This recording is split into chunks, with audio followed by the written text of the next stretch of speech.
I'm fired. Oh, we're recording it now. Sorry, Jen. So sorry, Jen. You missed such a great conversation between Jen and I. So if you guys Oh, have I had love. this situation, if you guys have questions about how you can respond, how to negotiate, hey, bring those questions up because I think that's just as important as your marketing to get the work, Yeah, I have to tell right? you that I love the comment from Isabel. I'm not a nonprofit nor a missionary.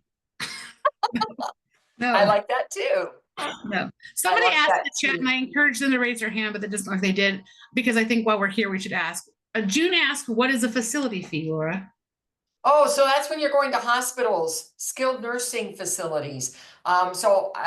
And they're tiered for me. Assisted living is facility, but it's not like a hospital. It's much easier for me. So that's my next step up. And then skilled nursing is about the same. But when I have to go to big hospitals, I charge extra because it takes me extra time for me to go park. Then I have to walk across the street. I have to go through a metal detector first. Then I have to do a check-in second. Then I got to navigate the halls and the elevators to finally find their room. And when I showed up, they were doing their vitals. So I had to wait for the nurses to finish doing that before I could actually take care of business. That doesn't happen to you when you go to somebody's house, right? You pull up in front of their driveway or their grass, and you just walk to the front door and you sit in the kitchen and you get it done. That's a very different story. So yes, thank you for asking that. Now, if you have anything more you want to contribute to this conversation, would love to hear it. Put your hand up. Jeanette, however, has had her hand up since before we had this conversation. So I would love for Jeanette to go ahead and go first. Unmute yourself. And it's okay if it doesn't relate to what we're talking about. Thank you very much. I did just want to just chime in on what you did say about, that situation. I do charity work or volunteer work sometimes for my church. Mhm. But that's just something I do and in an event. But that's just kind of a side note. My question is, I had a lawyer to call me today and about a notarization that I did 2 years ago, and I haven't got a chance to go home and look at my journal yet because I'm still working there. But he wanted to, I guess, one of the family members is contesting the will, and what I mean. What can I say? Or because, like I said, I don't know who this guy is. He says he's a lawyer, but I don't know what to do, Yeah. if anything. So Jeanette, remind me your state. Michigan. So what you need to first find out is in Michigan, are your records public? Meaning, are your notary journals accessible in terms of photocopies to the public at large? A lawyer is a public at large until he has a subpoena.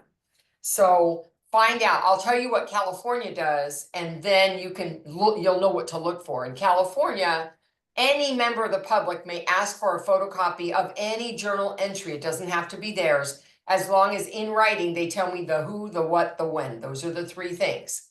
They put that in writing to me, then I can make photocopies of only those entries they've identified, and I can send them to them.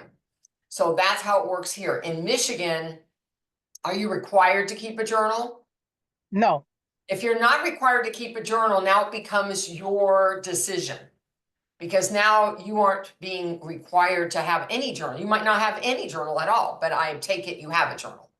Yes. Okay, so now you can decide what your requirements are going to be to have access. So Okay. you can say, hey, I'm happy to give it to you. However, on your letterhead, I need to know the who, the what, the when in writing. And then I will give you photocopies of those. If you decide you want to give them anything. Okay. Now he hasn't asked for photocopies, but he also asked, because I got to call him back for would I be willing to sign an affidavit? Well, what's If the affidavit supposed to say? we didn't get really into it, but I guess he wants me to verify. It all depends on, how good my notes are, because, my notes have gotten better because he said I went to a hospital. So I usually take notes at a hospital, but I Sure. don't know how good my notes were back, Okay. 2 years ago. So go look So, at your journal and then decide what you're willing to disclose. okay, Also, when it comes to the affidavit, which I've done affidavits before, it has to do with what they want to see. Am I gonna write this affidavit myself about what I recall after I've looked at my journal? Or are they writing something they're expecting me to sign? So, okay, the details make a difference. okay, okay. But bottom line is, it's totally up to me if I'm going to give him anything at all, because we're not Yes, required. because in your state, there was no requirement to have a journal in the first place. If your state has a requirement for journaling, then there's probably some kind of rule around disclosing it. Okay. All right. Thank you. You're welcome. And I'm glad to hear you take notes, because you know what? I've had two different attorney calls on 2 different weeks in the last month. And one was only December of last year, but the other one was 8 years ago. So thank goodness I have my journal entries. Well, I'm glad she brought that up too, Laura, because I think I know that many people say this, but I also tell this to notaries who are not in California or who are in states that don't have journals. It's a great idea to start the practice of keeping a journal, if for no other reason than it's one spot where you're keeping track of everything that you've done that somebody years later might come back and say, what? I don't Right. know about you, but if I just took notes in my 1 bazillion notebooks that I have, God save everybody if we could find it. So it's just, even if you don't need it, it's a great way to help protect yourself and because your memory is not going to remember everything. So. And it is your memory. It is your Carol memory. Ray used to say it all the time. It is your memory. And that's why it's important. And I did have notes about how I screened this particular signer because they were contesting that they weren't in their right mind anymore. Yeah. But I had notes to the contrary. So it was very helpful. Okay. Carol. I thought I would just chime in a little bit on this with Jeanette, what Jeanette was talking about. I had a potential deed fraud situation here. Florida, it's a big issue. And I had gotten an inquiry from the person that I did the seller notarization, not the buyer. The money to pay off the mortgage never showed up. That was the issue. And so I don't know exactly what was happening. They wanted copies of the documents, which I told them I did not have because I didn't keep copies of the documents. And then, but what I did, and I know, Laura, you talked about, and this isn't a commercial for Legal Shield, but I use Legal Shield.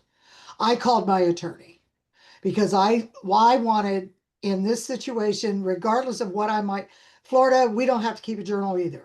It's not required. I do it, but there are in our handbook, it does talk about who can ask and how they can get a copy of any kind of journal that we might keep or any kind of journal entries that we have.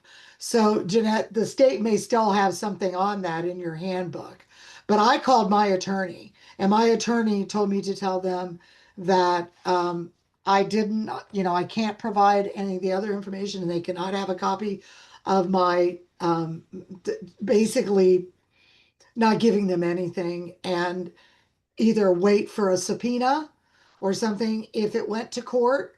And then of course I do have, now I will tell you, this is an interesting situation. This, and I had a witness with me because we discussed this and this, my wife was with me. So we went, it was after, it was up, I don't know, it was 5:30, 6 o'clock in the evening. And the seller they had half their stuff gone. They were like moving in a day or two, whatever was going on. And the seller the wife was questioning a few items. And as a matter of fact, we called, she didn't like something on the Alta statement. She called and got a hold of whoever her rep was on the real estate side. And they talked about it. And several times throughout, she checked. This was one of those, should have been a 20-minute, and it ended up being like an hour and a half. She read everything and she was still uncomfortable. And I kept saying to her, and so I put this in my notes.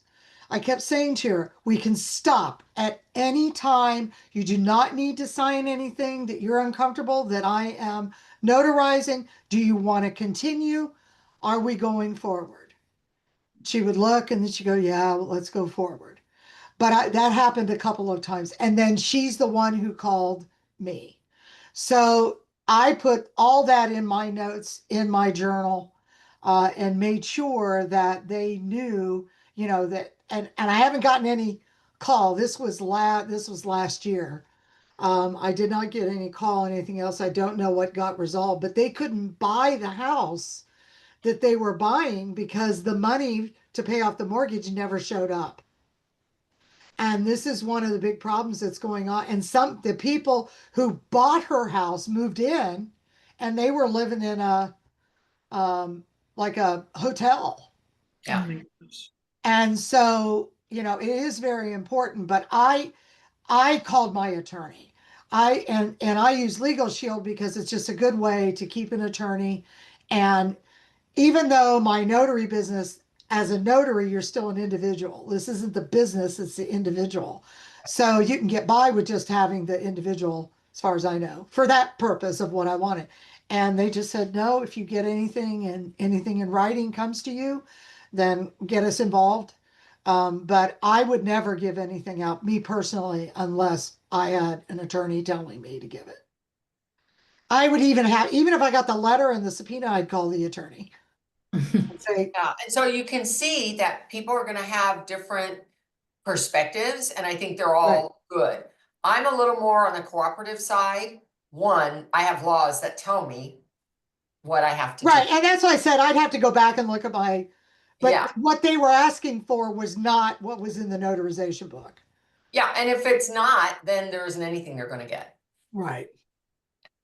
Because I can't produce something that doesn't exist. So that's just, when I get called and I'm asked, do you have the documents? No, we don't keep the documents. We give them right back to you. No, I do not keep copies. You want an affidavit of that? Sure. I'll give you one. Same for everything. Okay, so I don't have any hands up at the moment. So I am going to, since I see her on the call, I'd love for her to unmute. Celicia, you're all the way on the back page. Raise your hand so you come up to the front page. Okay, hey. Hey, but I don't see you now. I just got on there. I was trying to rename myself because I had my cap locks on. I guess, yeah, you were having some finger spelling issues. There you are. There you are. So Celicia is on the call almost every single week. And I wanted to bring her up because I want to know how many of you were working on that apostille challenge. Would you drop a one in the chat if you were participating in that challenge? Because there were quite a few people that I saw. They may not be on the call today, or we're going on the last day. Yeah, you had to catch it from day one. So every day I asked a different technical question about it. It was on Facebook and LinkedIn is where I did it. In any case, it's been a long time since I've done a challenge. And this time, Celicia won. We took all the people who answered for the 5 days. We threw them into a duck race. And if you saw the duck race, Celicia won the duck race. So won the prize. But what I really wanted to share is that thank you for those of you who participated and those who aren't even on today's call who participated, because it's a way we all get to learn more. So if people didn't know those answers, they might know them now. All they had to do was follow along. So I will do another type of challenge on a different specialty or topic, because I think it's important for everybody to have a chance to grow, learn, and have fun. at Yeah. the same time. So you Celicia, thanks guys for being on the be call. following. Well, yeah, well, Yeah, they're thank gonna you. have Thank to. you so much. It was fun. I mean, and I gotta tell you, because I have to go look up the answers too sometimes, because the word competent authority, I didn't know Yeah. what was the exact definition, but competent authority. What were you gonna say, Jen? I'm gonna say that. Let people know where they can find you to find these challenges. So guys, if you're not following me on Facebook, I have a Facebook account and I post them there. And I don't even know what the link is. What is it? Your personal or is it your Coach Me Laura Facebook? It's my well, that's a good question. I'll I go think find it. it's on both. I think it's I'll actually go. on, I'll go both. dig around. But the other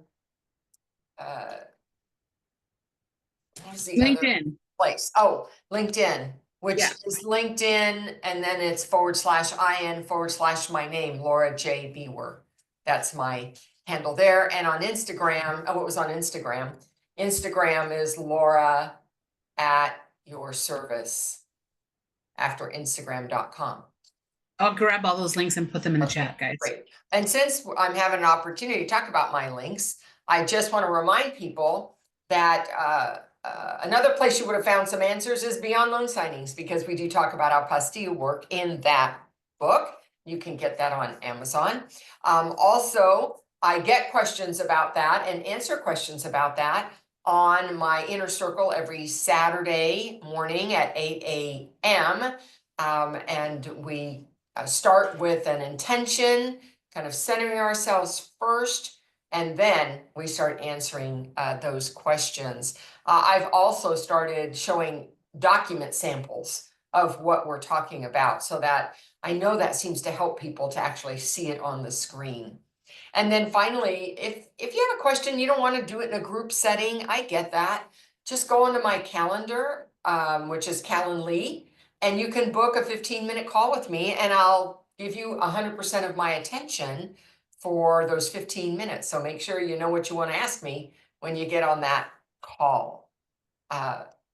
So I think those are, and finally, if you're California, I have real world training, which means I pick up where your 6-hour course stops.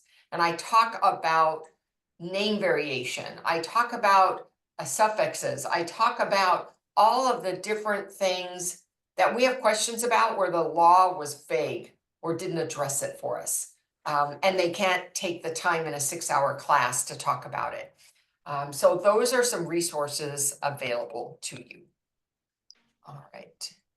Now, I got to open everything back up in order to see everybody's hands. Celicia, your hand is up. It is up because I have something to say. Well, lay it on me. So, when you go to tap and pay someplace, it's called your NFC or contactless payments. One of the things that's happened to me is someone has cloned my SIM card and has gotten into my everything. So this is just a little helpful tip. When you get ready to pay something, turn it on. And when you finish paying, turn it off. Because people can clone your SIM card. They can get into your password keepers. They can get into your email. They can get into your Visa, Master, American Express, PayPal, Zelle, all of it, which they got me for about 40 grand. So it's not a happy day, but I haven't killed anybody yet. I know.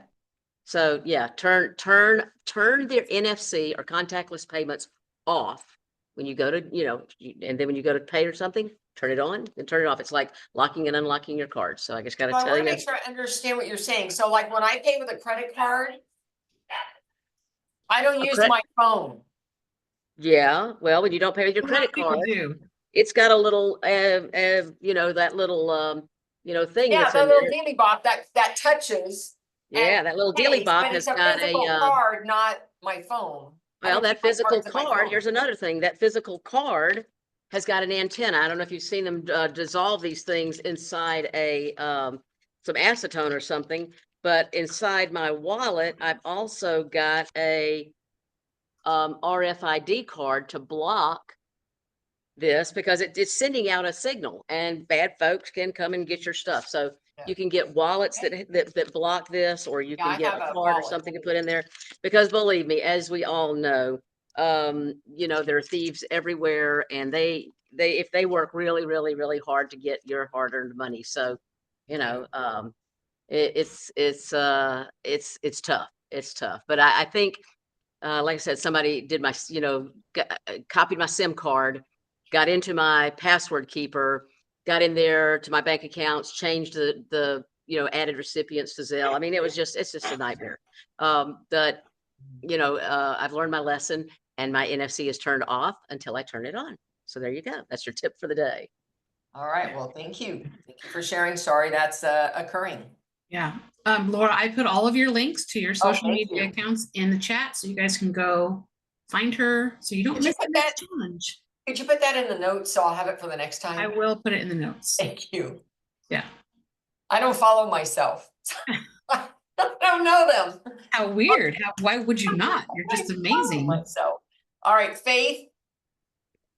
Hi, can you Hi. hear me? Hi, Yes. this is just a comment, Laura. I just wanted to let you know that Saturday's Laura in a Circle was on fire. It was on, it really was. If anybody was there Saturday, I really enjoyed it. And we had to sign off too soon before I can tell you because you were expecting your picnic Oh, or my something. grandkids. Yeah. Yeah, I just wanted to let you know I really enjoyed it. Yeah. Well, thank you. And I love that. You're Somebody welcome. told me, I don't remember what I was doing, and they said, if you want to be hip, tell them it's fire and your kids will be embarrassed. So I'm like, okay, I'm waiting for my opportunity to say it's fire. Thanks, Faith. I'm really enjoying Saturday mornings. One, the call has gotten much larger. I think we've been up to 90. Yeah. Yeah, so it's a lot That of people, but I think, don't you think having the document on the screen helps? That's what did it, I think. Yeah. That's what did it because I'm I took looking a for the example. snapshot of it and took some notes. But my next question is there's a young lady that asked you a question. I know her name, but I don't know what the question was. But you told her she needed 10 things notarized and it was 3 sets of documents. But you're not gonna know until you find out what the question the lady asked. I know her name, but I didn't know what the question was. We Yeah, had a lot going on that day. we did. I don't remember that particular, what was the question about it? Other than if it was, I need to have journal entries for 10 Yes. documents that are the same. Yes. Exactly. It was something like 3 Yeah, and that documents. was, that's different depending on your journaling laws. So Okay. California, the answer is, if you use your stamp 10 times, that's 10 notarizations. I don't care if the content of the document was exactly the same, that's 10 line entries for your journal. If you're in another state, that may not be the same because other states have different requirements. But I think she was California. Oh, everybody was California that day, Saturday. Could I Yeah. you have a write 10 California head. times that document and have them sign once? Could you 10 write 10? So it was 10 copies of the same document, and all of them, each one of them would have been signed and then notarized. But the content of the document was identical. Because you called them 10 acts. You said Yeah, there were because I 10. said there were 10 every time she used that stamp, it was another act. Okay. Okay. All right, cool. But I just wanted to let you know. Well, thank you. I appreciate that. You're welcome. We're working really diligently to make it easier to see what's happening. And I think the difference is that when I can find examples of what we're talking about and you can see a document example, it just is so helpful for you. I don't always find them, but when I do, I've got a collection going. All right, let me get this out of We here. got Rob up next. I got Rob. Yeah. Rob, oops, wait, did I mute you? No, It's okay, I got it. you're good, okay. Yeah. All right, thanks, Laura. So just real quick, the wonderful Celicia just reminded me of something with that whole NFC thing. I had a signing where they asked me if I took Venmo. And last I knew, Venmo did not have business profiles. And so I was like, oh, let me look into this. And sure enough, they do. Not only that, what I found out, though, is that they have a very cheap or low processing percentage. It's only, I just looked it up. It's 1.9% plus 10 cents per transaction for them to Venmo you directly. But they also have tap to pay on the back of your phone with your NFC. And that is only 2.29% plus a 10-cent transaction fee. So it's cheaper than Square or Stripe or something like that. So just wanted to let people know that Venmo's out there looking like they're going to try to go hard on some of this kind of stuff. So just a tip for everyone. Thank you, Rob. Appreciate it. Roberta. Unmute. Yeah, hi. Regarding Saturday, you had shown a couple of certificates that you had, and the first one I didn't see. I was trying to listen. I was driving to a signing. I got to that signing and I locked myself out of the car with my everything in the car. But anyways, that worked out. But it was in reference to signing with a title. Representative capacity, that whole Yes. conversation, for those who weren't on the call, I had a Florida acknowledgement and I had a California acknowledgement. And the conversation was about why she couldn't use the Florida one, because in California, we could use Florida normally. But because of having some certifications within it, she had to replace it with a California one. That was one issue and it was, and the problem wasn't that because she replaced it. The problem is that they named the principal signer on the certificate. So it was in all caps, easy to see. And then it said, comma, and witnesses. So she didn't notice that. And so when she did a replacement, she only notarized for the principal signer. And she left off the witnesses. And it happened on two different, one was a living will, one was a last will. And it was the same issue. Even though the other one happened to be a California one, it had a blank for the witnesses. And in both cases, she just notarized for the principal signer. And most of the time that is what's happening. But what my point was and why I showed those certificates is how easy it would be to overlook the witnesses, because it looks like it's all part of the rest of the wording, the notarial wording, because they had put caps for the principal signer. So that stood out. And then it went back into notarial certificate form, but it actually had the witnesses there. And I really think it's important for notaries to read every word of their certificate, even if it looks like it's your normal certificate, because that can happen to you. And now she was on the hook because those people weren't in California anymore. Now they're in Florida. And now she had to find a notary in Florida that could take care of it and then pay for that. Okay, my question had to do with the trustee. Yes. You said if their name is in the certificate that says so-and-so trustor or trustee, and this is where I need clarification, we can, that's not a representative capacity? No, okay, so I think we might have this conversation even on this call. So when it comes to representative capacity, and this is California specific, if somebody is described in our certificate with a title that doesn't ask me to certify they have that title, it's acceptable. If they ask me, and the way I can tell is usually it will be their name, comma, whatever that representative capacity is, that's not acceptable, not for California certificates, not for out-of-state certificates. So the three ways I might find somebody with a title in their certificate might be Joe Signer, who is described in the document as the trustee. Okay, the document's describing him that way. I'm not certifying he is the trustee. Another one might be Joe Signer, who under oath said he was the trustee. Now he swore he was the trustee.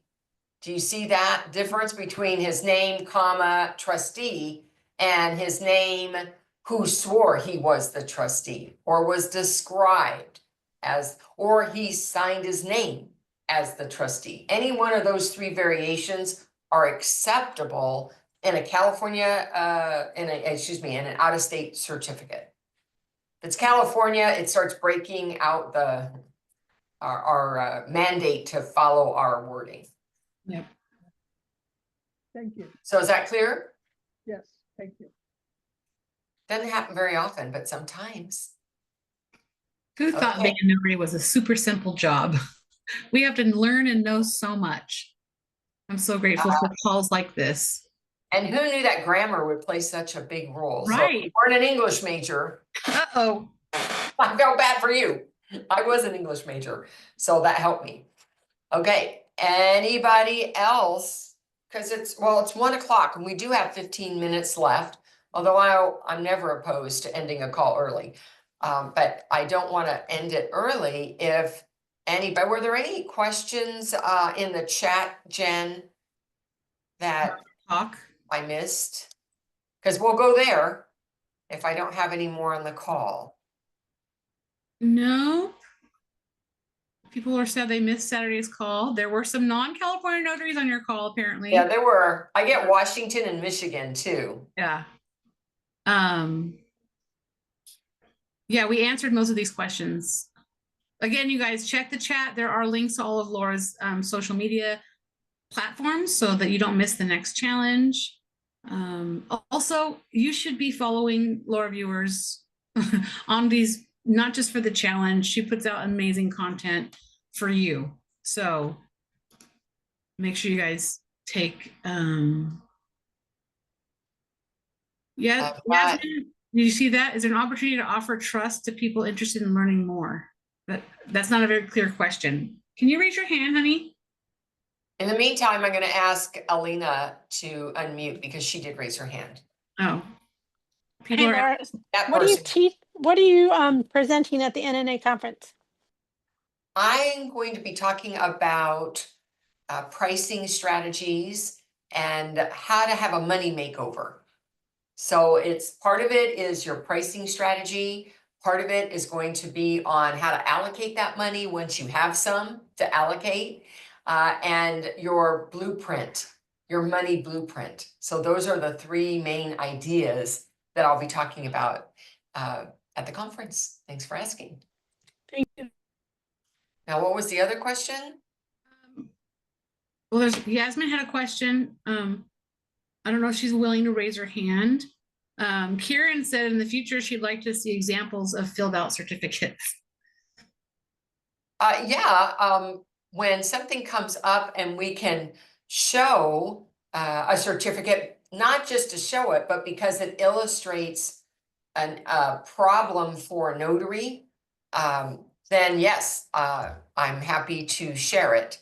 I do more of that on Saturday's call because that's, as you guys who follow this know, Jen Neitzel is really the marketing expertise of this call, and I'm your technical expertise. And when you're on my call, it's heavy on the technical, and I get some really, really heavy technical questions on Saturday. So that's why I've started using the pictures of either document or certificates to illustrate what the issues are. So if you want to see that, come over to Saturday morning because I'm doing a lot more of that there. I'll put that link in the chat again so you guys can find it quicker. Gosh, and my regulars, I see you, Larry. I see you guys. Yasmin's, okay, she's saying if we can, okay, she's talking about living trusts. Let me see if I can try to ferret out this question because her mic is not working. She's asking if, hold on, if we can, here, hold on, I almost got it. Is there an opportunity to offer living trust to people interested in learning more? Okay, so tomorrow is a free training. We'll post it again. Go to that free training tomorrow at 8 a.m. and you're going to find out about living trusts. You're going to find out about what documents are included there and who you're going to work with, who your customers are. We're going to go over that tomorrow. And then for those who might not know, sometimes we have newer people on the call, there is training specific to living trusts. And that's the CN, I love how Celicia says it, CN ta-da, which is CNTDA. It's the only way I can remember all the letters. And that's for trusts. And you can find that at notarycoach.com. So if you want to get some very formalized paid training, go to notarycoach.com. If you want to see the free training tomorrow to get a better idea of what that assignment looks like, then join us at 8 a.m. And I know you're in California, in Visalia. Not too far from Jen. Nope, she's down the street around the corner. Down the street and around the corner. Just a stretch of the leg. Okay, fantastic. All right. If there are no other questions for today, then going There's once. Larry. Oh, Larry, okay. All these last minute people. Okay, Larry, what you got? No, it wasn't really a question. It was to talk about Saturday, what we were talking about Saturday, just to give a little example of information that we learned, or I personally learned. The example that I showed, that document that looked like it should be a jurat. It had the notary section had all of the elements of a jurat, but an oath across for the an title attorney. of it, it was an oath.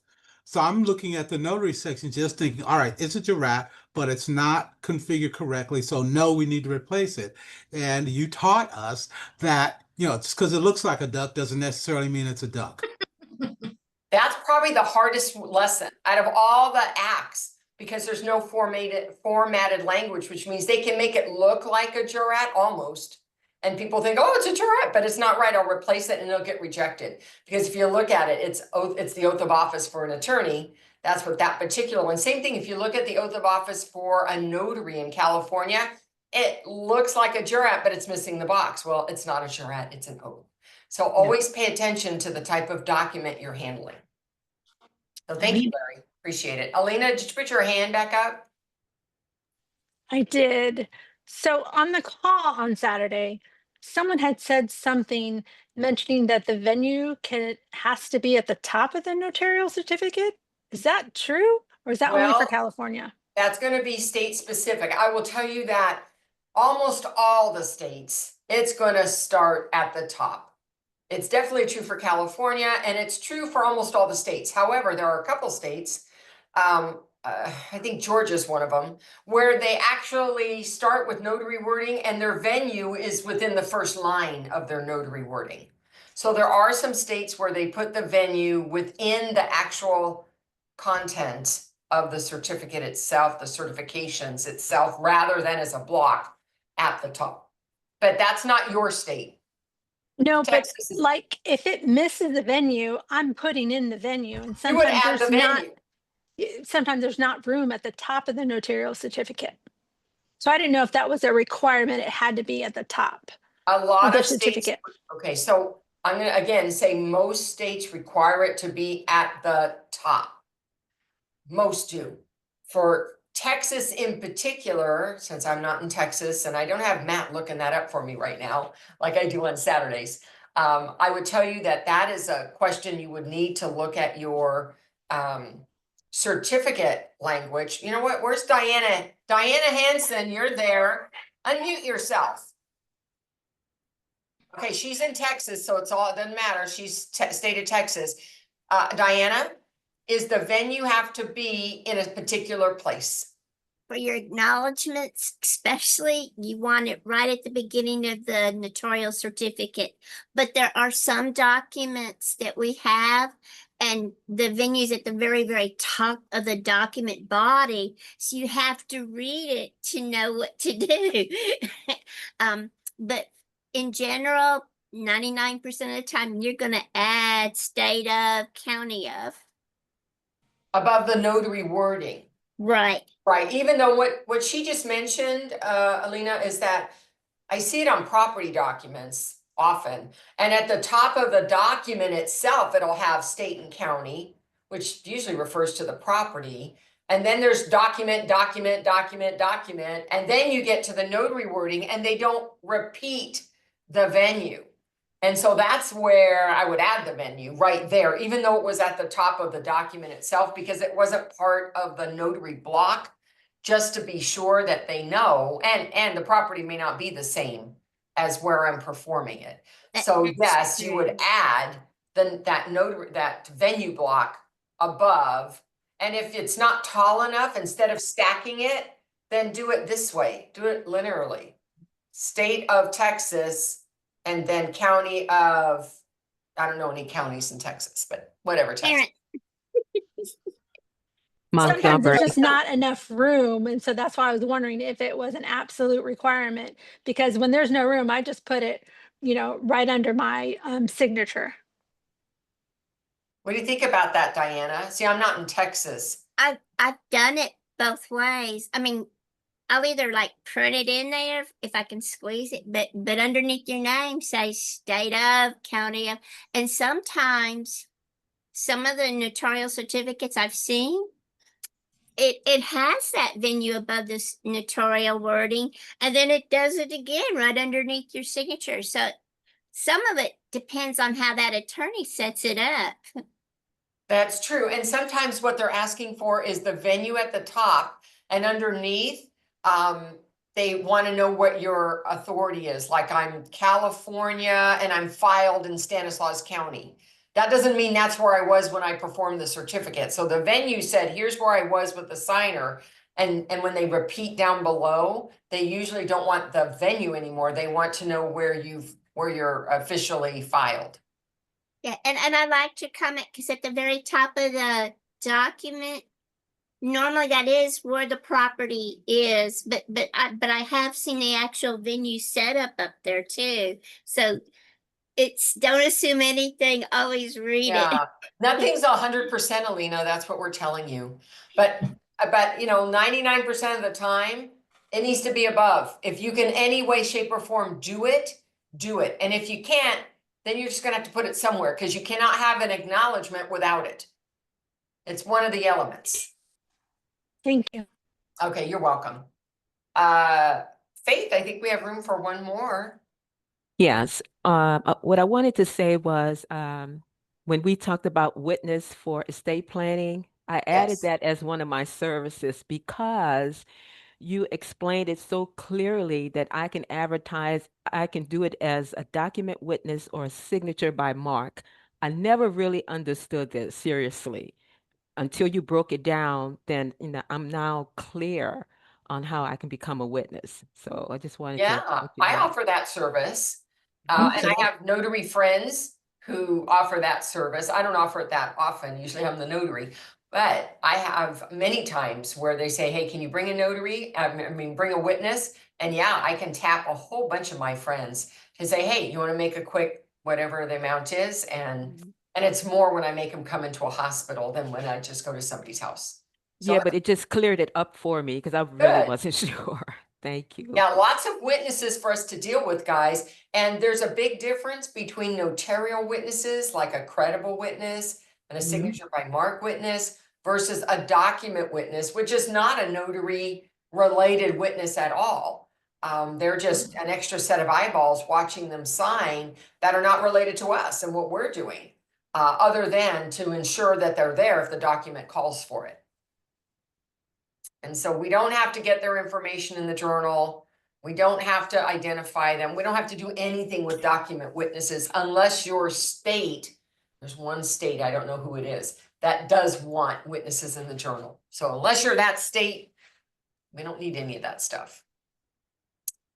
Good Okay, stuff. I think we're going to wrap it up, even though we've got a few minutes, because I'm afraid if I take another call, it'll be another question, it could be 5-6 minutes. It'll take us over. Yeah. Yeah. So one, thank you everybody for being on this call and being interactive, because that's what helps everybody learn. The more questions we can discuss, the more you can add to your arsenal of knowledge, so that when you're out on your own doing the work, you'll be thinking, okay, what would Laura do? No, so that you can be thinking about, what do I do? What do I do in this I'm situation? gonna make t-shirts that say, what would Laura do? And have a little goat on it. Yeah. It's in the process of happening right now. Happening right now. We put it into the universe. All right, guys, thanks for coming Guys. today. I had a great time. And I hope we see you next week because we have one more before we're dark. So come back next week. Jen will Yeah. be back. All right, thanks again. Bye, everybody.